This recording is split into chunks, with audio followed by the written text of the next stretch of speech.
이런 게 대표적인 방만이죠. 방만한 조직 방만의 대표적 사례 같습니다. 제외공간 나가서 한 1년 푹 쉬었다 와야 되겠다. 가는 김에 애들 학교라도 좀 보내야 되겠다. 이런 사람도 꽤 있죠. 좀 거시기한, 네. 네. 네, 그렇습니다.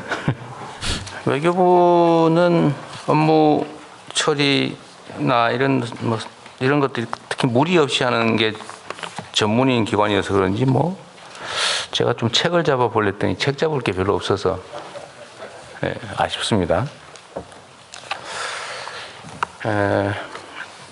지금 캄보디아 초국가 범죄 보이스피싱 관련해서는 코리아 전담반도 만들고 한중 초국가 스캔 범죄 협력 체제도 만들고 해서 상당한 성과가 있는 것 같아요. 네, 그렇습니다. 앞으로도 계속 힘써 주시기 바라고요. 지금 캄보디아의 초국가 범죄 정부의 공동 대응으로 지금 보이스피싱 피해가 작년 대비 한 30% 이상 줄어들었다고 해요. 그렇습니다. 네. 네. 피해 신고도 그 정도 줄어들고 네. 피해액도 줄어들고 건수도 줄어들었다고 합니다. 네, 이제는 이제 풍선 효과로 다른 나라에서 또 그런 일이 네. 있을 가능성에 대비해서 철저히 차전에 막도록 하겠습니다. 전에 말씀드린 대로 대한민국에는 사기를 했더니 얻는 것보다 잃는 게 더 많다라고 생각되게 만들어야 됩니다. 그 사람들도 경제활동을 하는 거기 때문에 경제적으로 손해다 싶으면 안 하거든요. 제가 전에 국무회의에서도 얘기를 한번 했는데 동포 또는 재외 국민을 소재 국가별로 차별하는 느낌이 좀 들 때가 있거든요. 예를 들면 중국 동포, 재미 동포, 제일 동포 똑같이 취급합니까? 어때요, 실제로? 조금씩 다른 조건들이 있습니다. 있죠. 예. 그렇게 하면 안 되는 거 아닌가요? 예를 들면 국적을 회복하거나 예. 아니면 국내 취업을 하거나 비자를 받거나 할 때 진짜 동등하게 취급해요. 지금은 예전에는 이제 H2 비자라고 그래서 아니 결론만 얘기해 보세요. 막 복잡하게 얘기하면 잘 못 알아들으니까 정말로 모든 영역에서 공평하게 대우합니까? 아직까지 비자나 이런 부분에 있어서는 거의 공평한 기준을 적용하고 있다고 보는데요. 한번 혹시 그런 좀 국적 회복에 있어서도 동등한 기회를 줍니까? 미국에 있는 사람들은 좀 다르게 우리가 취급하고 있지 않냐 그 말이에요. 우리는 보통 그런 경우는 미국 같은 경우 이중 국적이라고 표현하지 않아요? 아버지가 한국 사람이면 자식도 한국 사람인 게 우리 법이잖아요. 예, 그렇습니다. 그럼 할아버지가 한국 사람이면 손자도 한국 사람 맞죠? 그런데 한국 국적을 등록은 안 했더라도 한국 사람인 건 맞잖아요. 그런 경우에는 국적을 회복할 수 있죠. 그럴 때 재미 동포와 재중 동포를 동등하게 취급하고 있느냐라고 하는 게 제 질문이에요. 그 구체적인 조건까지는 좀 더 확인해봐야. 좀 알아보세요. 내가 보기에는 차별이 있어요. 법무부에서 말씀하십시오.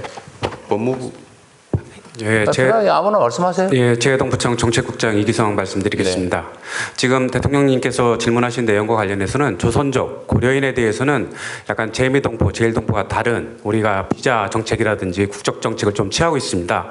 H2 비자라는 별도의 비자 제도는 고려인, 조선족에만 해당되는 비자입니다. 그렇지만 재미동포라든지 제일동포가 우리 비자, 체류 자격을 얻을 때는 F4 비자, 훨씬 더 영주하는데, 체류하는데 편리한 제도를 운영하고 있는데 대통령님이 지침을 주셔서 내년도 상반기 중에 1월 중에 아마 두 비자 제도는 통합이 돼서 체류 자격에 있어서의 차별 문제는 해소될 것으로 보입니다. 그런데 국적 회복 절차도 약간 차등이 있긴 한데 그 말씀 주셨던 복수국적 재미동포들 65세 이상 대부분의 대외 동포들은 복수국적 제도가 인정되는 국가이기 때문에 우리 국적을 65세 이상이 되면 회복할 수 있습니다. 우리 국적을. 그렇지만 조선족, 그러니까 중국 동포죠. 중국 국적인데 중국은 우리와 같이 단일 국적주의이기 때문에 국적을 우리 회복하지는 않습니다. 그러니까 중국 국적을 포기해야만 우리 국적을 얻는 제도로 되어 있습니다. 예, 이상입니다. 그건 이제 중국의 법제 때문에 그렇다는 거고, 문제는 이제 우리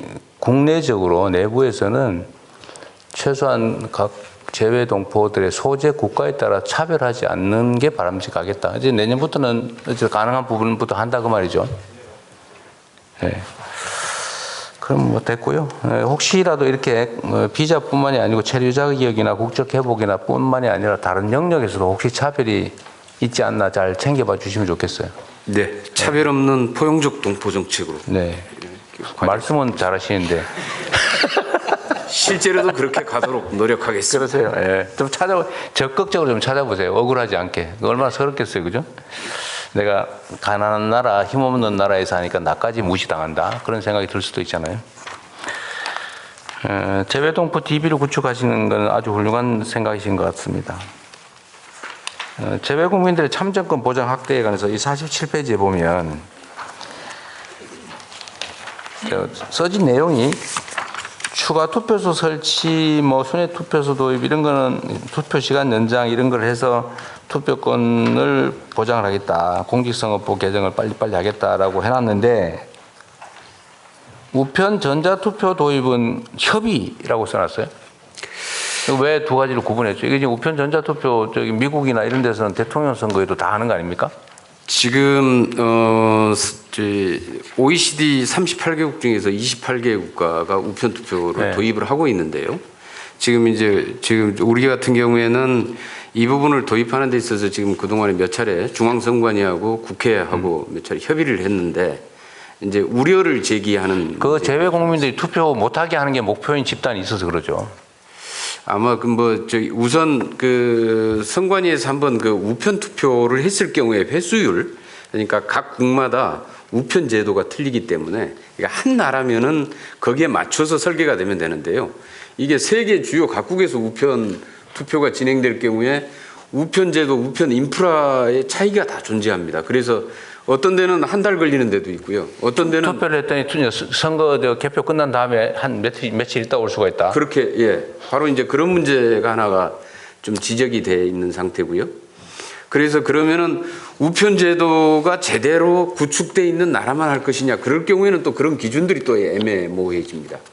그리고 이제 전자투표 같은 경우에는 아직 좀 시행을 해본 적이 없는데, 그 부분에 대한 지적이 눈으로 투표를 검증할 수 있어야 된다라고 얘기를 하기 때문에 지금 이제 만약에 보이지 않는 전자투표의 형태로 했을 경우에 부정선거에 대한 의혹 같은 게 좀 더 훨씬 더 제기되지 않겠느냐라고 하는 그러니까요. 우려들이 제기가 되고요. 그런 우려들이 물론 있겠죠. 있는데 지금 그런 우려는 국내 투표에도 사실은 이미 있거든요. 예를 들면 요양병원 예. 입원자들에 대한 투표는 지금 우편 투표하지 않나요? 예. 부분적으로 그 그런 게 지금 정신없이 이렇게 거의 반의식불명 상태에서 누워 있는 사람들 투표권은 누가 행사하는 거예요, 사실은. 그렇게 따지면 사실은 그런 문제는 똑같이 있는 것 같아요. 예. 문제는 그런 부작용 일부 문제가 있더라도 예를 들면 특수한 지역 국가에는 우편 제도가 좀 미발달 또는 좀 늦어서 그렇다면 보완책을 만들 때 그것 때문에 다른 나라에서 우편 투표할 수 있는 우리 재외 국민들의 투표권을 제한한다는 게 말이 안 되잖아요. 나라의 주인이라면서요. 그래서 지금 그런 해외에 나가 있다고 투표를 예. 사실상 못하게 하면 되겠습니까? 그런 부작용들이 설령 가능성이 있더라도 이 부분을 전체적으로 큰 참정권이라는 틀 속에서 어떻게 이 부분을 인정하고 제도로서 도입할 네. 것인지에 대한 좀 국민적인 합의가 그러니까 필요할 것 같습니다. 협의할 게 아니라 추진을 하세요. 당연한 걸 갖다가 전에 우편 전자투표 등 가능한 참정권 확대 방안을 지금 입법으로 국회 법안도 발의가 되어 있는 그러니까요. 상태고요. 국회에서 지금 심의도 이루어지고 있습니다. 논의를 이렇게 재외동포청이 너무 소극적으로 응하고 있는 느낌이 아니요, 동포청은 굉장히 적극적으로 하고 있습니다. 근데 분류는 아닌데요.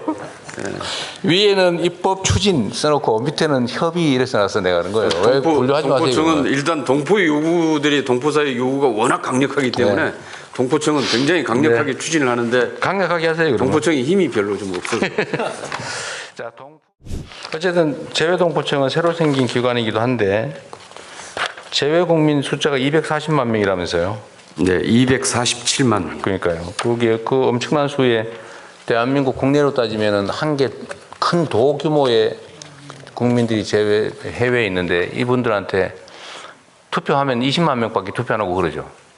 10분의 1도 안 하죠. 예. 그 말이 안 되지 않습니까? 그것도 실제로 그 사람들이 게을러서 안 하는 게 아니고 비행기 타고 무슨 뭐 6시간 가서 투표를 했니 무슨 차 타고 1박 2일로 가서 투표를 했니 그러고 있잖아요. 실제로 그런 경우 그러지 않게 해야죠. 어쨌든 그건 국가의 책임이라고 생각이 됩니다. 그리고 재외동포협력센터는 재외동포청하고 업무 중복이 되지는 않나요? 누구 나오셨어요? 네, 재외동포협력센터 센터장 김영근입니다. 네, 어떠세요?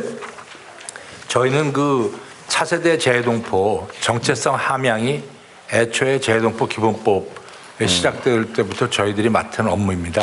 그게 그래서 재외동포청이 해야 될 일 아니냐 그 말이지. 왜냐하면 재외동포청이 생기기 전에 이게 이 기구가 있었으니까 당연히 그 업무를 할 텐데 지금 재외동포청의 본질적 업무가 아닌가 하는 생각이 들어서 그래요. 네, 저희들이 더 직설적으로 얘기하면 너무 경계심을 갖는데 이 조직을 재외동포청으로 흡수해야 되는 거 아니냐 이 생각이 드는 겁니다.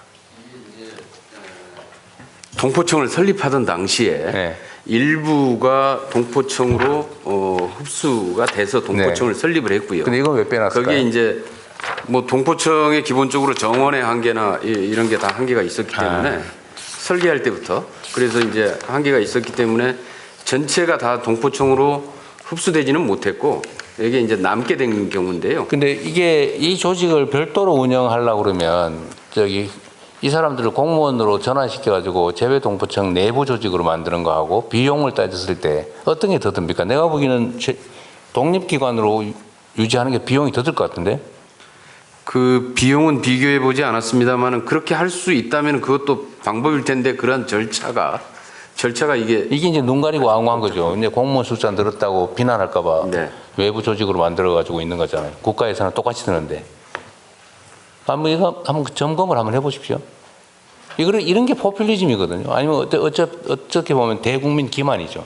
재외동포청 기획조정관 오진희 설명드리겠습니다. 네. 재외동포청 출범할 당시에 저희가 경력 채용으로 60명을 이제 채용을 했었는데 당시에 경력 채용 목적은 재외동포 재단에 있던 직원을 모두 흡수하기 위함이었습니다. 네. 그러나 현실적으로 경력 채용 당시에 재외동포 재단 직원이 모두 경력 채용에 합격한 상황은 아니었고 그런 상황을 감안을 해서 저희가 재외동포 협력센터를 만들어서 일단은 그 고용 승계 형식으로 자녀 인력으로 구성된 센터다 그 말이네요. 네, 그렇습니다. 그러니까 결국은 이제 재외동포청 인력 규모가 일정 수로 제한이 됐으니까 다 흡수하지 못하고 일부 남겨놓은 조직으로 이렇게 운영하고 있는 거라는 거네 보니까. 재외동포재단 제가 좀 말씀드리겠습니다. 네. 재외동포재단이 이 해산되면서요. 네. 재외동포청하고 재외동포협력센터로 나뉘었습니다. 근데 지금 우리 국장님이 말씀하시는 것처럼 저희들이 재외동포재단의 총 인원이 71명이었습니다. 네. 그래서 저희는 그 재외동포청에서 재외동포 재단의 인력을 좀 더 흡수해 갔으면 했는데 그 당시에 네, 19명만 갔습니다. 지금 277억이 예산인데 인건비, 경상 운영비, 그다음 사업비가 227억 돼 있는데 인건비, 경상 운영비의 재원은 어디서 나옵니까? 정부 출연금입니다. 출연금이죠. 그러니까 이게 지금 손바닥으로 하늘 가린 거예요. 눈 가리고 앙호한 거죠. 어쨌든 그건 한번 다시 검토를 해보십시오. 제가 보면 비용이 더 들어요. 이거 따로 놔두는지.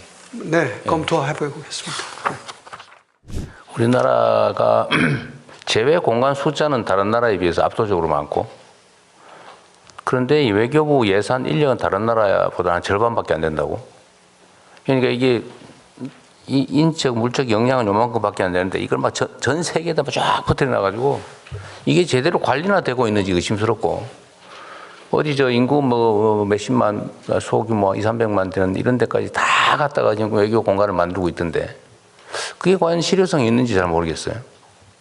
이미 그렇게 정했더라도 필요하면 몇 군데는 아까 여기 지금 여기 한 개 저기 한 개 쭉 펼쳐놨는데 거기 직원 몇 명 보내가지고 하는 게 그 효과가 있는지 모르겠는데 차라리 그런 것들은 거점 공간으로 관리하는 게 아니라 하나 모으는 게 맞지 않나 그 생각이 드는데 그건 좀 어떠세요? 너무 많이 퍼뜨려 놓은 것 같아요. 그렇습니다. 그런데 이제 거점 공간화 하려고 합니다. 뭐 다른 방식으로 차라리 ODA 지원을 해주든지 하고 그건 공간 안 하는 게 낫지. 그거 갖다 실효성도 없이 사무실 내고 직원 2-3명 놓고 그 유지 관리비가 얼마나 되는데 차라리 그 돈을 지원하는 게 낫지요. 네. 이런 게 대표적인 방만이죠. 방만한 조직 방만의 대표적 사례 같습니다. 그래서 잘 챙겨 보십시오. 네, 그렇게 하겠습니다. 네, 그것도 뭐 형식적 성과로 한 것 같은데요. 제외 공간 역할을 재창조하겠다. 그런데 또 한편으로는 이런 게 있는 것 같습니다. 과연 가서 필요한 일을 충분히 하고 있냐에 대해서 국민적 의구심이 꽤 있거든요. 그걸 어떻게 해결하죠?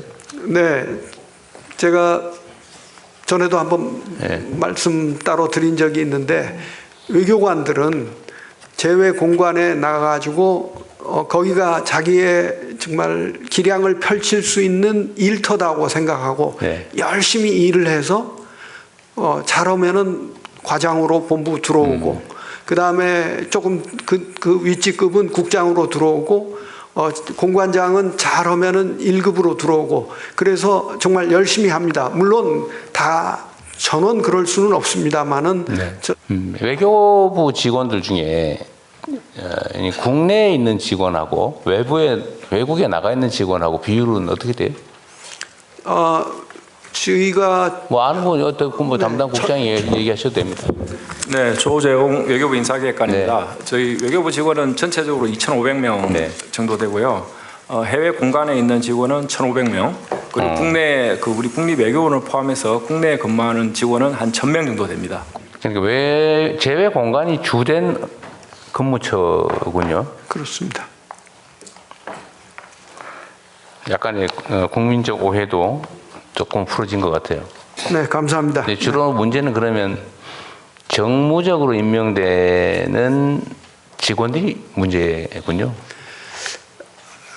제가 좀 그렇게 말씀드리기는 곤란합니다만은 일부 이제 모처럼 한 번 나가는 경우에 어떤 분은 정말 이런 기회를 최대한 활용해서 열심히 하는 분도 있고 어떤 분은 또 이제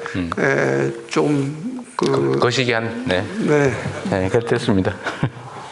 대사관이나 영사관에 와 있는 인력 중에서 외교부 직원이 아닌 타 부처 직원들이 포상 비슷한 의미로 와 있는 경우들도 꽤 있죠. 이번에 외교부 어디 제외 공간 나가서 한 1년 푹 쉬었다 와야 되겠다. 가는 김에 애들 학교라도 좀 보내야 되겠다. 이런 사람도 꽤 있죠. 꽤 있다는 거예요. 다 그렇다는 건 아니고. 주재관 선발 제도가 있습니다. 그래서 그 제도를 거쳐서 엄격하게 선발하기 때문에 이론상으로는 없어야 되는데 그런 선발 제도를 악용해 가지고 중국 같은데 예를 들어 주재관만 3번째 하는 사람이 나타났었습니다. 이런 경우가 있기는 있습니다. 3번 하면 몇 년이에요? 3년입니다. 마찬가지로. 3년씩? 네. 3번이면 9년 동안 똑같은 사람이 반복적으로 되더라. 그러니까 식약처 주재관 하다가 보건복지부 주재관 하다가 농림부 주재관 하다가 이렇게 한 경우가 있었습니다. 시험으로 선발을 하니까 그렇습니다. 그런 일이 벌어지더라고요. 오히려. 어쨌든 그런 구체적 부작용도 있을 텐데 그런 거는 뭐 행정적으로 잘 조정을 하는 게 또 장관께서 하실 일인 것 같습니다. 네, 그래서 제휴공간 재창조 방안에 주재관 선발부터 평가까지 다 집어넣도록 하겠습니다. 네, 알겠습니다.